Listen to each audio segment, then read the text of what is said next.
Hello and welcome to the Absolute Beginner Guitar Lesson Series. My name is Oliver and today's lesson is lesson number 17. And before I go any further, I would like to take this time to ask anyone who is watching these videos for the first time to go back and watch the previous lessons. The series is designed to where the lessons build upon each other. And I think it would be beneficial for anyone who's just watching one of these for the first time to go back and watch some previous lessons, particularly these last couple lessons that we've been working on, because they sort of tie in and they're the lead into this lesson. And also, if anyone's watching this video and they like what they're seeing here and they think that they could maybe benefit, or that someone else could maybe benefit from these lessons, please hit the like button. And for those of you who are maybe trying this stuff and think that you might want to just stay with this and follow the lessons, please press subscribe. I'm not doing this to try to make money. I have no illusions of trying to get a big YouTube following. There's plenty of professionals out there, much better players than me, who have better presentation. And they've got that all taken care of. I'm just a guy who has some knowledge that he's gained the hard way, and I thought I might be able to help out beginners. So enough of that stuff out of the way.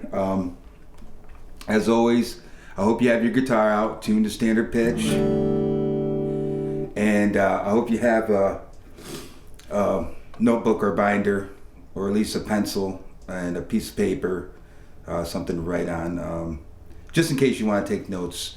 Or if you have notes from previous lessons, you may want to refer back to those notes. So I think I've handled all the preliminaries, so let's get into it. The subject of today's lesson is root note G string minor chord fingerings. This is the third lesson in a series of lessons that are centered around notes on the G string. I think in lesson 15, we just learned to identify and locate some notes that are on the G string, specifically notes of the C major scale. And in lesson 16, we used our knowledge of those notes to learn a couple of chord fingerings, that would allow us to play major chords whose root notes are on the G string. So today we're going to do the same thing for minor chords. So let's just get into it.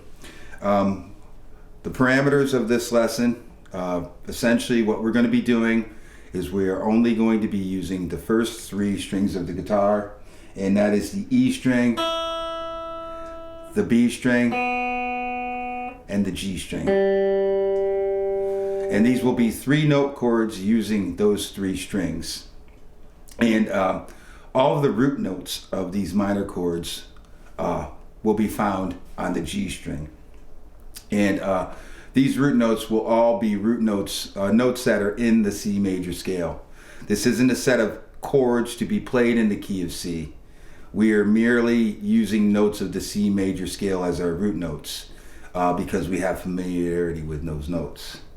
So with that said, let's get into the first chord. The first chord is going to be A minor. And as always, the first thing we need to do is we need to find the root note A. And we can find the root note A at the second fret of the G string. And I'm going to play that note with my middle finger. So we have the root note A at the second fret of the G string, played with our middle finger. So on the B string, what we're going to do is we're going to play the note at the first fret on the B string, and we're going to play that with our index finger. And that note is C, I'm sure you know by now. So, and on the E string, what we're going to do is we're just going to play the open E string. So to review, starting with the G string, we have our middle finger playing at the second fret of the G string. That's the root note A. We have our index finger playing at the first fret of the B string, and we have the open E string. That is the A minor chord. Before I go further, I want to do what I always do whenever we're looking at these chord fingerings. And that's I sort of want to analyze the fingering to see the relationship of the notes to each other. Because it's this relationship that makes the chord minor. And for minor chords, other minor chords, we're going to have to, with root notes on the G string, we're going to have to maintain this relationship. So let's start with the root note. The root note is at the second fret of the G string. Now let's look at the note on the first fret, or on the B string. We're playing at the first fret of the B string. And the first fret is 1 fret lower than where our root note was found at the second fret on the G string. So let's look at the note we're playing on the E string. We're playing the open E, and the open E note is considered to be 2 frets lower than the root note. The root note is at the second fret on the G string. We're playing the open E. That's 2 frets lower. So we have the root note, and then the note on the B string is 1 fret lower than the root note. And the note on the E string is 2 frets lower. And this establishes our relationship between the notes of the chord. So we must maintain this relationship moving forward. So the next thing we're going to do, the next chord we're going to play is B minor. So again, the first thing we need to do is we need to locate the B note on the G string. And I can locate that at the 4th fret, 1 whole step above where the A note was at the 2nd fret. So the root note B is at the 4th fret of the G string.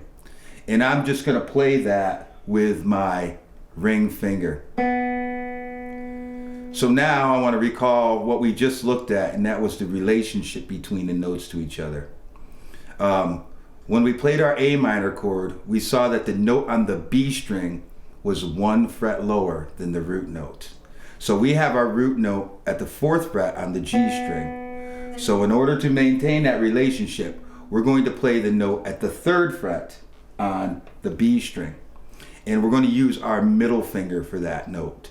So now we have the root note played with a ring finger at the 4th fret of the G string. And we have our middle finger playing the note at the 3rd fret of the B string. And finally, the note that we're going to play on the E string is 2 frets lower than the root note. So again, our root note is at the 4th fret on the B string. So we're going to play 2 frets lower on the E string, which means we're going to play at the 2nd fret of the E string. And I'm going to use my index finger to play that note. So now we have B minor. And as you may notice, this is a movable chord form. It's a closed fingering, which for those who haven't watched these lessons previously, who may not know, that just means we have no open strings in our fingering. The fingering we used for the A minor chord was an open string fingering because we had an open string. So that fingering is really only being used for the A minor chord. So anyway, now with this B minor chord, we've established a movable chord form, which means that as long as we maintain the relationship between our fingers, we can move this chord to different places. And wherever we move this chord, we will have a minor chord. So now it's just a question of moving our chord so that our root note is always under our ring finger on the G string. So we're at the B minor, and we're just gonna somewhat quickly go up through the notes of the C major scale using them as root notes. So the next note is C. So we want to find the C note, and we can find the C note a half step above the B note, and that's at the 5th fret. And now we apply our movable form, and we have C minor. So for D minor, all we really need to do is move up a whole step or 2 frets so that our root note is under our ring finger. So we find our root note 2 frets higher at the 7th fret of the G string, and now we have the D minor chord. So the next chord we want is E minor. We're at D minor. We just need to move up a whole step from the note at the 7th fret of the G string up to where the root note is at the 9th fret. The root note E at the 9th fret of the G string. And now we have E minor. So the next chord is F minor. Well, we're at E minor, and our knowledge of music theory tells us that it's only a half step from E to F, or 1 fret along the same string. So what we're going to do is we're going to slide this chord up so our root note is now on the 10th fret of the G string, and now we have F minor. And our next chord is going to be G minor. So we're at F minor, and our knowledge of music theory tells us that G is a whole step above F, or 2 frets higher on the same string. So now we're going to just move our chord so that our ring finger is playing the G note at the 12th fret on the B string, or on the G string, excuse me. And now we have G minor. And the last chord I want to look at is A minor. Well, we're at G minor with the root note at the 12th fret. To get to A, we just need to move up a whole step. So I'm going to slide the chord up 2 frets so that my root note is now at the 14th fret on the G string. And that's the A note. And now we have A minor. So this is the basic fundamental information of the lesson. We have 2 chord fingerings. And the first chord fingering is specific to where we play our A minor chord that has the root note at the 2nd fret on the G string. And I'm going to review that real quick. Starting with the G string, we're using our middle finger to play the root note A at the 2nd fret of the G string. And then on the B string, we're using our index finger to play the note at the 1st fret of the B string. And finally, we're playing the E string open. So now we have our A minor chord fingering with an open string fingering that we use specifically for this A minor chord. And then the next chord we played was B minor, and we found the root note at the 4th fret on the G string. However, we realized we had to maintain the relationship between the notes of our chord. So we played the root note with our ring finger at the 4th fret on the G string. That's our B root note. And then the G string. And on the B string, we played the note 1 fret lower at the 3rd fret on the B string using our middle finger. And then on the E string, we play the note 1 fret lower. So that means we'll play the note at the 2nd fret on the E string. And now we have our movable B minor chord. And from here, it's just a question of moving this chord form because it's closed and movable. Just moving it so that we can find the appropriate root notes. So that's it, 2 forms. And I'm going to need you to sort of memorize these two chord forms. And I'm not going to really get into specific ways that we can practice this. I've sort of gone into those in other lessons. And for those who've watched those lessons, I don't think they want to sit through me doing the same thing because I think they know what I recommend. I'm just going to quickly say that the ways that we want to work this is the first way we want to work it is exactly what we just did. We start with our A minor with our root note at the 2nd fret of the G string. And then we work our way up through the minor chords until we complete and we finish up with our A minor chord that has the root note at the 14th fret. So that's level 1. And then from there, we want to start up at the 14th fret. And we want to work our way back through the sequence in descending order until we come to the A minor with our root note at the 2nd fret. So we want to work that in both directions and become equally good in working both directions.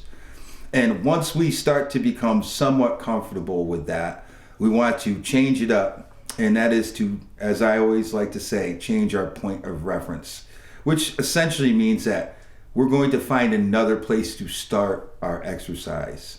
So find a random note that is in the C major scale. Find a random note that lies in between this A at the 2nd fret and this A at the 14th fret.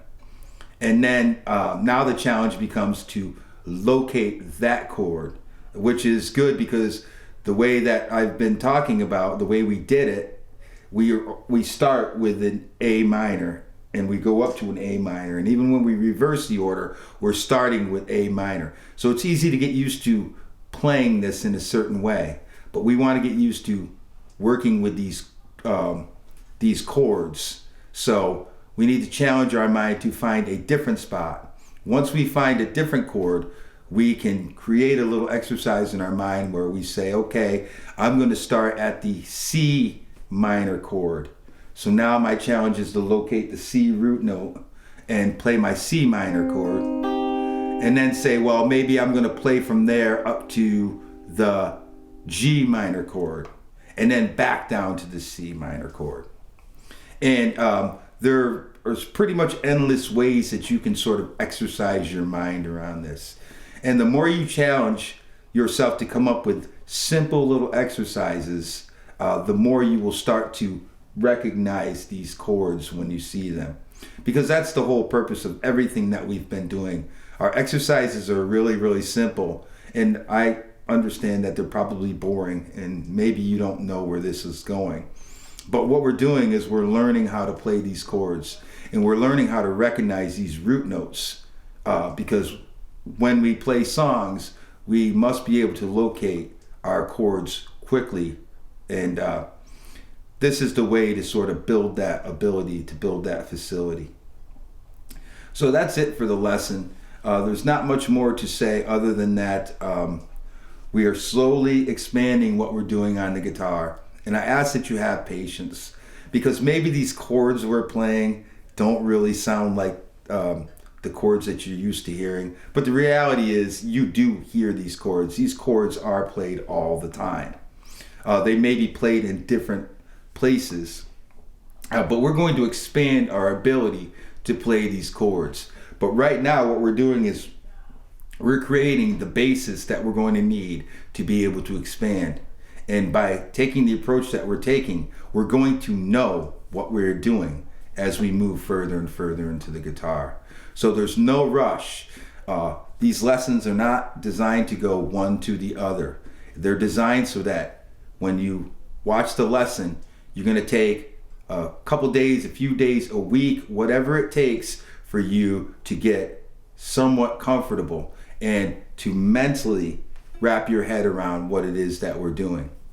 And once you're able to do that, when you can remember these chord fingerings, and once you're able to move them around the neck, it's not about speed, it's about recognition and knowing what you're needing to do.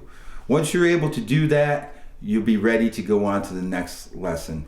Our next lesson will be the last lesson in this series of lessons that's centered around notes on the G string.